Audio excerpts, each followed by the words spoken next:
আপনারা দেখছেন MN Bangla news. প্রথমেই দেখে নেব আজকের 40টি গুরুত্বপূর্ণ খবর। প্রধান সংবাদগুলো জানার আগে দেখে নিন আজকের খবরের হেডলাইন। বাতিল হতে পারে তৃণমূল আমলের ৪৫,০০০ কাস্ট সার্টিফিকেট, জোর কদমে চলছে স্ক্রুটিনি। রাস্তায় গাড়ি পার্কিং করলে এবার কড়া ফাইন, সল্টলেকবাসীকে স্পষ্ট হুঁশিয়ারি দিলেন অগ্নিমিত্রা পাল।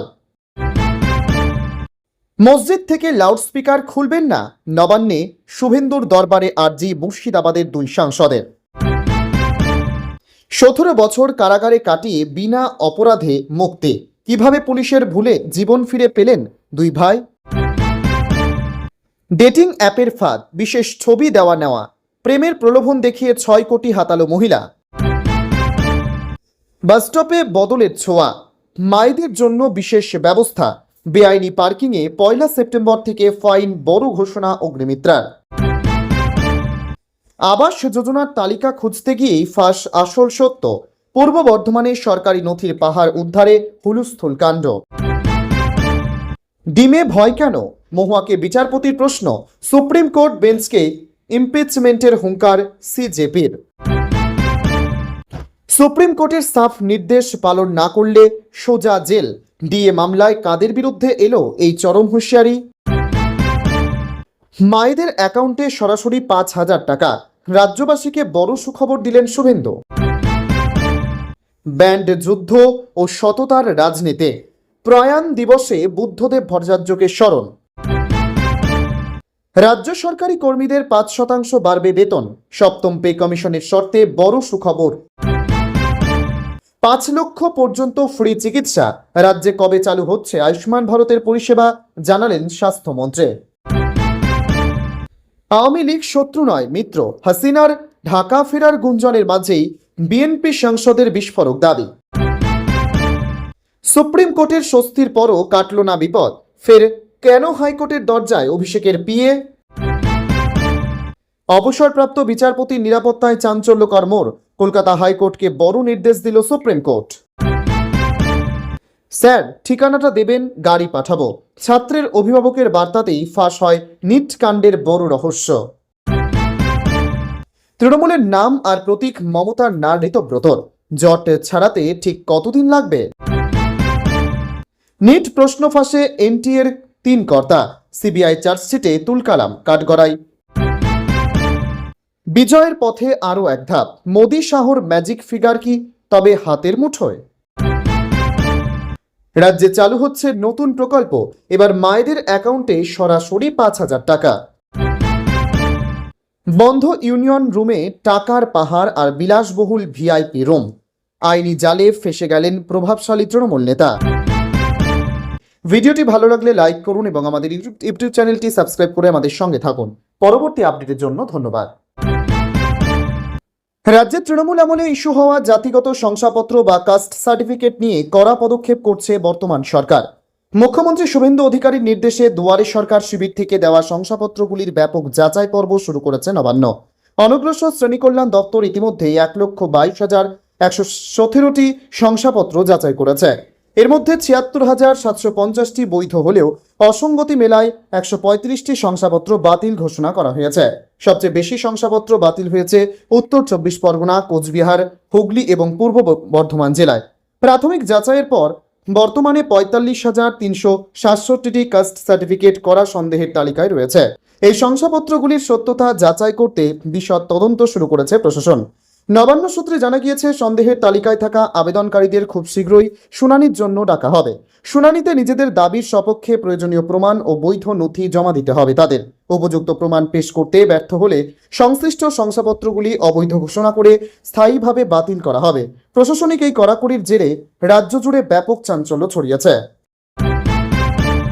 সল্টলেকের রাস্তায় যত্রতত্র গাড়ি পার্কিং এবং বেদখল সংস্কৃতি নিয়ে অত্যন্ত কঠোর অবস্থান নিলেন পুর ও নগর উন্নয়ন মন্ত্রী অগ্নিমিত্রা পাল। স্পষ্ট ভাষায় তিনি জানিয়ে দিয়েছেন, বাড়ির সামনে বা রাস্তার ওপর আর বেআইনিভাবে গাড়ি পার্কিং করা চলবে না।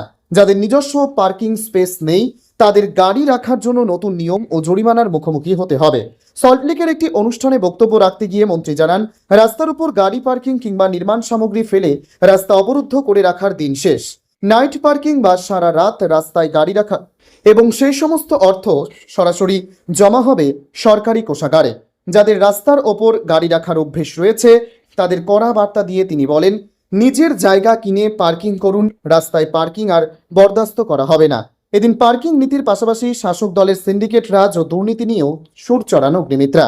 গত 4 তারিখের পর যারা দলবদল করে বিজেপিতে যোগ দিয়েছেন তাদের উদ্দেশ্যে হুঁশিয়ারি দিয়ে তিনি স্পষ্ট জানান, পতাকা ধরে বা আবির মেখে দলে এলেই অতীতের সমস্ত অপরাধ মাফ হয়ে যাবে এমনটা ভাবার কোনো কারণ নেই। দলের ভেতরে বা বাইরে কেউ যদি সিন্ডিকেট চালান কিংবা ঘুষ নেওয়ার চেষ্টা করেন তবে কাউকেই রেয়াত করা হবে না। এই ধরনের কোনো অনিয়মের খবর পেলে সরাসরি টোল ফ্রি নম্বরে জানানোর জন্য সাধারণ মানুষের কাছে আর্জি জানিয়েছেন তিনি। শুক্রবার দিল্লিতে প্রধানমন্ত্রী নরেন্দ্র মোদীর সঙ্গে ব্রেকফাস্ট মিটিংয়ের পর শনিবার নবান্নে মুখ্যমন্ত্রী শুভেন্দু অধিকারীর সঙ্গে দেখা করলেন বিদ্রোহী তৃণমূল সাংসদ আবু তাহের খান ও খলিলুর রহমান। এই বৈঠকে এসআইআর প্রক্রিয়া চলাকালীন তালিকা থেকে 29 লক্ষ ভোটারের নাম বাদ পড়ার বিষয়টি যেমন উত্থাপিত হয় তেমনি উঠে আসে মসজিদের লাউডস্পিকার প্রসঙ্গ। সাংসদ মুখ্যমন্ত্রীকে অনুরোধ করেন যেন মসজিদ থেকে কোনো মাইক্রোফোন বা লাউডস্পিকার সরানো না হয়। তারা জানান, আইনি নিয়ম মেনেই সবকিছু পরিচালিত হবে। সাংসদের দাবি, মুখ্যমন্ত্রী তাদের স্পষ্ট আশ্বাস দিয়েছেন যে মুসলিমদের উদ্দেশ্য প্রণোদিতভাবে টার্গেট করা হবে না। সাংসদ আবু তাহের খান জানান, এর আগে তারা প্রধানমন্ত্রী নরেন্দ্র মোদী ও স্বরাষ্ট্রমন্ত্রী অমিত শাহের কাছেও দরবার করেছেন। ডাবল ইঞ্জিন সরকার যেন এমন কোনো পদক্ষেপ না নেয় যাতে মুসলিম সম্প্রদায়ের অনুভূতিতে আঘাত লাগে, বলেন তিনি। শুক্রবার প্রধানমন্ত্রী মোদী এই বিদ্রোহী সাংসদদের সাথে বৈঠক করেন এবং তাদের পাশে থাকার ভরসা দিয়ে এনডিএকে একটি পরিবার হিসেবে বর্ণনা করেন। রাজ্যগুলির সার্বিক উন্নয়নের জন্য তাদের সংসদীয় বিতর্কে সক্রিয় ভূমিকা নেওয়ারও পরামর্শ দেন প্রধানমন্ত্রী। প্রধানমন্ত্রীর আশ্বাসের পরও এনডিএর সঙ্গে সরাসরি যুক্ত হওয়ার বিষয়ে দ্বিমত প্রকাশ করেছেন আবু তাহের ও খলিলুর রহমান। তারা স্পষ্ট জানান, কাগজে কলমে এনসিপিআই কোনো জোটের শরিক নয়। এনডিএর ব্যানারে কোনো মিটিং ডাকা হলে আমরা যাব না, তবে এনসিপিআই সাংসদ হিসেবে ডাকলে নিশ্চয়ই যাব। রাজনীতির জটিল সমীকরণ স্বীকার করে আবু তাহের বলেন, এই সমস্ত জটিলতা আর পার করেই তাদের এগিয়ে চলতে হবে। এসআইআর প্রক্রিয়ার পর বিবেচনাধীন নামগুলির নিষ্পত্তির জন্য গঠিত অ্যাপিলেট ট্রাইব্যুনালের এক অবসরপ্রাপ্ত বিচারপতির সুরক্ষা নিশ্চিত করতে বড় পদক্ষেপ করল শীর্ষ আদালত। সরকারি দায়িত্ব পালন করতে গিয়ে হুমকি ও হামলার মুখে পড়ার অভিযোগে সুপ্রিম কোর্টে আবেদন করেছিলেন ওই বিচারপতির পুত্র। ট্রাইব্যুনালের আপিল শুনানির গুরুত্ব বিবেচনা করে বিচারপতির জন্য পর্যাপ্ত ও বর্ধিত নিরাপত্তার দাবি জানানো হয়। এই মামলার শুনানিতে প্রধান বিচারপতি সূর্যকান্ত, বিচারপতি জয়মাল্য বাগচি ও বিচারপতি ভি মোহনার বেঞ্চ স্পষ্ট নির্দেশ দিয়েছে যে আবেদনকারীকে কলকাতা হাইকোর্টের প্রধান বিচারপতির কাছে আবেদন জানাতে হবে। আবেদনে দাবি করা হয়েছে, গত 22 এপ্রিল ট্রাইব্যুনালে যাওয়ার পথে ওই বিচারপতি একটি রহস্যজনক পথ দুর্ঘটনার মুখে পড়েন এবং পরবর্তীতে তার রাজারহাট ও কলকাতার বাসভবনে হুমকি চিঠি পাঠানো হয়। বিচারপতির দায়িত্ব পালনে প্রভাব বিস্তারের উদ্দেশ্যে সার্বিক পরিস্থিতি বিবেচনা করে হাইকোর্টের প্রধান বিচারপতি তপব্রত চক্রবর্তীকে অবসরপ্রাপ্ত বিচারপতির আবেদন খতিয়ে দেখে দ্রুত যথাযথ পদক্ষেপ করার নির্দেশ দিয়েছে সুপ্রিম কোর্টের বিশেষ মঞ্চ। পশ্চিম বর্ধমানের পর এবার পূর্ব বর্ধমান জেলার কালনা 2 নম্বর ব্লকের বড় ধামাস গ্রামে এক চাঞ্চল্যকর ও নজিরবিহীন ঘটনায় চরম উত্তেজনার সৃষ্টি হয়েছে। দীর্ঘদিন ধরে সাধারণ মানুষ সরকারি পরিষেবা থেকে বঞ্চিত থাকার অভিযোগ তুলেছিল। এবার খোদ পঞ্চায়েত অফিস থেকে উদ্ধার হলো বিপুল পরিমাণ SC/ST certificate, digital ration card, voter পরিচয়পত্র এবং জব কার্ডের স্তূপ। এই চাঞ্চল্যকর ঘটনা প্রকাশ্যে আসতেই স্থানীয় বাসিন্দাদের মধ্যে তীব্র ক্ষোভ ও অসন্তোষ ছড়িয়ে পড়েছে। স্থানীয় সূত্রে খবর, সম্প্রতি আবাস যোজনা প্রকল্পের উপভোক্তাদের একটি তালিকা খতিয়ে দেখতে গিয়ে কয়েকজন গ্রামবাসীর নজরে আসে পঞ্চায়েত ভবনের একটি বন্ধ ঘরের ভেতরে থরে থরে সাজানো রয়েছে বিভিন্ন সরকারি নথিপত্র ও কার্ড। মুহূর্তের মধ্যে এই খবর চাউর হতেই আশেপাশের গ্রাম থেকে শত শত মানুষ পঞ্চায়েত অফিসে ভিড় জমান এবং বিক্ষোভ দেখাতে শুরু করেন। পরিস্থিতি হাতের বাইরে চলে যাওয়ার উপক্রম হলে তৎক্ষণাৎ খবর দেওয়া হয় স্থানীয় থানায়। পুলিশ দ্রুত ঘটনাস্থলে পৌঁছে পরিস্থিতি নিয়ন্ত্রণে আনে এবং সংশ্লিষ্ট ঘরটি সিল করে দেয়। এলাকাবাসীর দীর্ঘদিনের অভিযোগ ছিল, বহু গরিব মানুষ 15 বছর বা তারও বেশি সময় ধরে তাদের প্রাপ্য সরকারি পরিষেবা ও অনুদান থেকে বঞ্চিত রয়েছেন। তাদের আশঙ্কা, দীর্ঘ প্রতীক্ষিত সেই সমস্ত সরকারি কার্ড ও পরিচয়পত্র এই ভান্ডারে বছরের পর বছর ধরে ফেলে রাখা হয়েছিল। সাধারণ মানুষের ক্ষোভ, পঞ্চায়েতের ভেতরে চলা ব্যাপক অনিয়ম ও দুর্নীতির ফলেই প্রকৃত উপভোক্তাদের হাতে এই গুরুত্বপূর্ণ নথিগুলি পৌঁছায়নি। এই ঘটনার পেছনে বড় কোনো অসৎ উদ্দেশ্য বা দুর্নীতি লুকিয়ে রয়েছে বলে দাবি করে এলাকাবাসীরা নিরপেক্ষ উচ্চ পর্যায়ের তদন্তের জোরালো দাবি তুলেছেন। সেই মতো আমার প্রশাসনিক কোনো বিশেষজ্ঞ জ্ঞান বা অভিজ্ঞতা নেই। রাজনৈতিক নেতাদের নির্দেশে পঞ্চায়েত অফিস পরিচালিত হতো। তিনি সরাসরি কালনা 2 নম্বর ব্লক তৃণমূল কংগ্রেসের প্রাক্তন সভাপতি প্রণব রায়ের দিকে আঙুল তুলে অভিযোগ করেছেন যে সমস্ত সিদ্ধান্ত এবং নির্দেশ তার মাধ্যমেই আসত। প্রধানের এমন দায়িত্ব জ্ঞানহীন ও চাঞ্চল্যকর স্বীকারোক্তির পর রাজনৈতিক মহলেও প্রবল শোরগোল শুরু হয়েছে। বিরোধী দলগুলো এই ঘটনাকে কেন্দ্র করে শাসক দলকে তীব্র আক্রমণ শানিয়েছে। পুলিশ এখন পুরো বিষয়টি খতিয়ে দেখছে এবং উদ্ধার হওয়া নথিগুলির উৎস ও তার সঠিক গন্তব্য নির্ধারণের জন্য তদন্ত শুরু করেছে।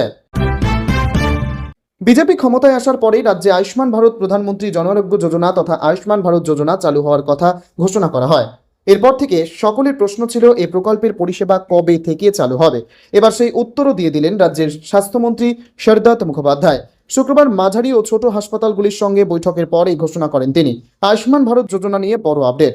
গতকাল স্বাস্থ্য ভবনে বিভিন্ন মাঝারি ও ছোট বেসরকারি হাসপাতাল ও নার্সিংহোমের প্রতিনিধিদের সঙ্গে বৈঠক করেন রাজ্যের স্বাস্থ্যমন্ত্রী ও অন্যান্য শীর্ষস্থানীয় স্বাস্থ্যকর্তারা।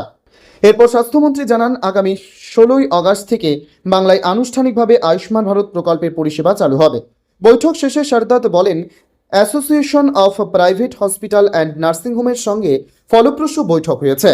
ছোট মাঝারি বেসরকারি হাসপাতালের উন্নয়ন, উন্নত রোগী পরিষেবা, সরকার ও বেসরকারি স্বাস্থ্য প্রতিষ্ঠানগুলির সমন্বয় বৃদ্ধি ও সাধারণ মানুষের জন্য সহজলভ্য স্বাস্থ্য পরিষেবা নিশ্চিত করার নানান বিষয় নিয়ে বিশদে আলোচনা হয়। স্বাস্থ্য দপ্তরের সূত্রে জানা গিয়েছে, এই বৈঠকে স্বাস্থ্যমন্ত্রী স্পষ্ট জানিয়েছে, আয়ুষ্মান ভারত যোজনা চালুর প্রস্তুতির অংশ হিসেবে রাজ্যের সব বেসরকারি হাসপাতাল ও নার্সিংহোমকে আবশ্যিকভাবে ফায়ার নর্মস মানতে হবে। পাশাপাশি হাসপাতালে এলে সবাই যাতে দেখতে পায় এমন জায়গায় বাংলায় রেড চার্জ এবং চালু ও আপাতত বন্ধ পরিষেবার লম্বা তালিকা টাঙাতে হবে। এছাড়া প্রশাসনের নির্দেশ মতো প্রত্যেকটি স্বাস্থ্য প্রতিষ্ঠানে অগ্নি নির্বাপন ব্যবস্থা ও দুদিকে সিঁড়ির মতো মৌলিক নিরাপত্তা শর্ত মানতে হবে। স্বাস্থ্যক্ষেত্রে কেন্দ্রের সুপারহিট প্রকল্পগুলির মধ্যে একটি আয়ুষ্মান ভারত যোজনা।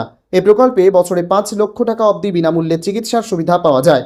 স্বাধীনতা দিবসের পর থেকে রাজ্যে আনুষ্ঠানিকভাবে এই প্রকল্পের পরিষেবা শুরু হয়ে যাবে।